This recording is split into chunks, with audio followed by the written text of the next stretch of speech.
Welcome in everybody, and thanks for stopping in to our studio to see the latest installment in this large water-based oil painting. And I've started off by veiling a lot of yellows and ochres, and down here I've got the crimson reds. And in the center, as you can see, it's somewhat left to itself. Now I'm going to try to find the forms that I see existing in the painting now, and I'll just switch it over to the table for a second so you can see the supplies. Okay, today I'm going to mix up the color on this palette paper instead of in the saucers like I've done before, just testing out what works better. So here is the yellow, and I'm gonna put it down. Probably that's a good amount because I don't want it to dry. And in between here, let's get some of that permanent crimson. Wow. Now that's probably going to be a little redder than I'm going to want. So I'm going to add to it blue, just this phthalo blue. Looks like about half as much, and you'll see how deep and rich this violet's going to get. Now this is a really dark, and I don't need it that deep to begin with, so the obvious answer is to put in some white, and we'll just see how much that does.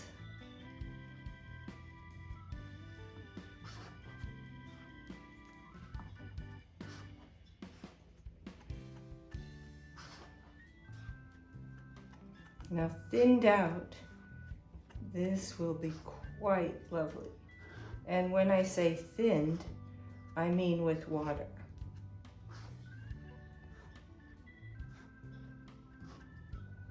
And now let's just go on and add a little bit of yellow, and we'll just mix it right here. And you can see that the lemon yellow is quickly swallowed up into that yellow ochre. I'm going to add a little bit of raw umber to that to kind of tone it down. Want to gray it a bit.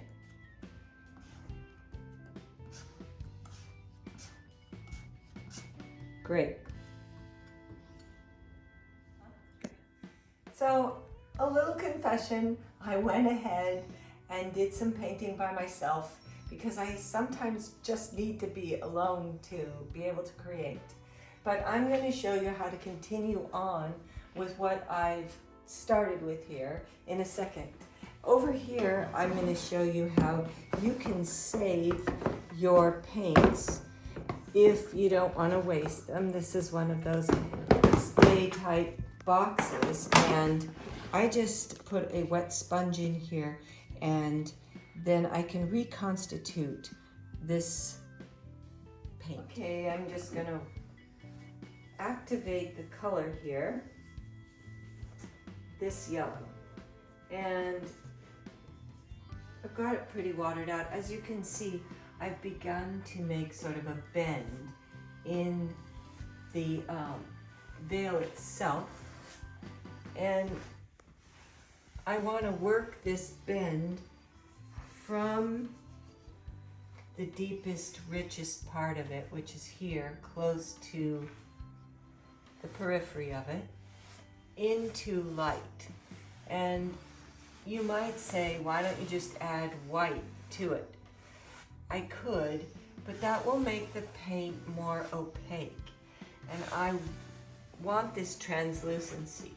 So I just allow my brush to move all the way, and this is why I need to be alone sometimes, because I have to let go to just have it be natural. One of the things that's difficult about doing water-based oil on canvas is that there isn't a lot of medium to grip the canvas in the paint itself. So you might find that it kind of drips. And if that is the case, then you need to use a little more pigment. That might be a little uncomfortable, especially for those of you who are used to doing water-based painting like watercolor. Now let's see if we can get a little bit more color up here. And you can see that is more than just a little. That's a lot.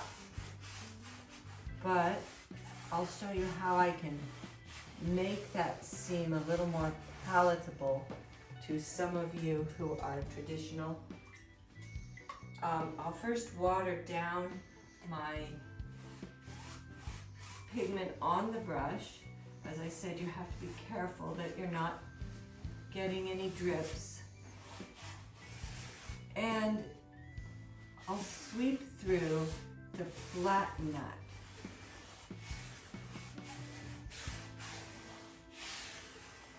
And of course, it's going to very easily create these undulating forms due to the fact that some of the pigment will grip the canvas and the stroke of the brush itself creates movements.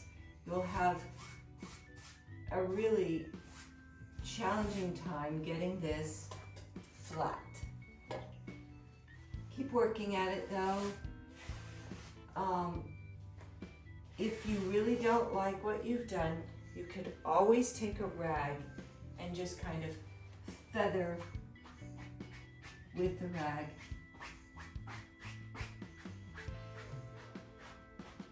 To soften the effect.